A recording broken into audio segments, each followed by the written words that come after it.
let's start in Paris then. Lionel Messi spoken publicly for the first time since signing for Paris Saint-Germain in a deal worth £25 million a year. Gary Cottrell was there for us. He is still there for us. So, Gary, for those who haven't seen you throughout the afternoon, how was Messi today? Listen, there've been some major football superstars play at this stadium over the years for PSG, hasn't there? Zlatan arrived, what a welcome he got, particularly from himself, I'm sure. Ronaldinho arrived, what a welcome he got. Neymar arrived, what a welcome he got. David Beckham, remember him? He arrived to some brilliant welcome, but nothing. Go away, all of you. You're in the past. Nothing compared to what Messi got, because Messi was absolutely blown away by the reception he got here. It all started when he appeared on the big screen. There were, I would have thought, 5,000 fans in this small area watching every word he said, liking every word he said, liking the way he looked, how relaxed he looked, how happy he looked. A big contrast to that news conference he gave in Barcelona. But then they went absolutely crackers when he appeared on the stage to say hello. He didn't really need to say anything, he just appeared. The fans, the fireworks, the flares, it just went absolutely into a frenzy. And he's seen some big things in his life, he's seen some big things in his career, had some big nights, had some big afternoons, but I'm sure this will live in his memory. His family were here to see it. It will live in their memory as well. It will live in the fans' memory, the club's memory, and even the journalists who were here. It was something to behold. He does already seem to feel at home. They've certainly welcomed him with open arms, and now he's got to go and prove on the pitch that he's worth the money that's being spent. And he said in that news conference that he feels he can prove it, that he's as excited as he's ever been. And 34 years old, wants to go on winning titles, wants to go on winning trophies. I want to keep growing, keep winning titles, and that's why I come here to this club. The team is incredible, and I really want to train and compete now, because I'm going to be playing with the best players. It's very nice. It's an incredible experience to be able to enjoy this. Sometimes you can have the best team in the world and you don't win the Champions League. This is football. It's a very special competition, and that's why it's so beautiful and so important, because they all want to win. We all want to win this competition. Of course, there are so many things changing since I was in New Orleans and then in Barcelona. So many things arrived in my life, so many good and bad experiences as a player and as a person. What I can say today is I've got the same will and the same enthusiasm than when I was a kid. I still feel like this kid. I'm going to give my best to achieve these goals. So when are we going to see Lionel Messi in his new PSG kit? Well, we'll see him for the first time, I'm told, by the club. Not this weekend, not the weekend after, but in 3 weeks' time, on the 29th of August, Reims away. He'll have the away kit on. And then after the international break, in a month's time, on the 12th of September, his home debut here will be against the newly promoted Clermont. That's when Messi, Neymar, Mbappe will be playing together. Messi, M, Neymar, N, Mbappe, M, M&M. M&M. It's like a chocolate. It's going to be tasty here, Mike. Gary Cottrell, get off.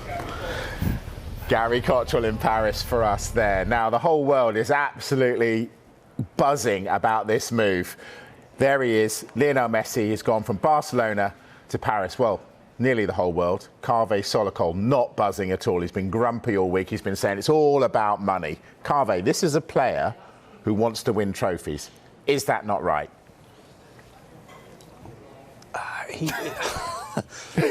In your own time. You're saying that he's just going there just because he wants to win trophies. I think part of the reason is that he wants to win more trophies, and he will have an excellent chance of doing that at PSG. He'll have a good chance of winning the Champions League again. Look, I'm not here to have a go at Lionel Messi at all. He is considered to be arguably the greatest ever footballer this world has ever seen. Everything he gets, he deserves. Good luck to him. I think, though, a lot of people in French football will have mixed emotions about this transfer, because on the one hand it is fantastic news for French football. It raises the profile of French football around the world. A lot more people are going to want to watch French league games now, and also for the other clubs as well in the French First Division. It is good news to be playing against Lionel Messi and PSG twice every season. So that side of it, good news. The other side, what about the competitive balance in French football now? Because a lot of people forget that PSG were only formed in 1970. So they are about as old as Darmesh is. That old? That is how old PSG are. Before Qatar Sports Investment bought PSG 10 years ago, they'd only won the French title twice. Since then, in the last 9 years, they've won it 7 times.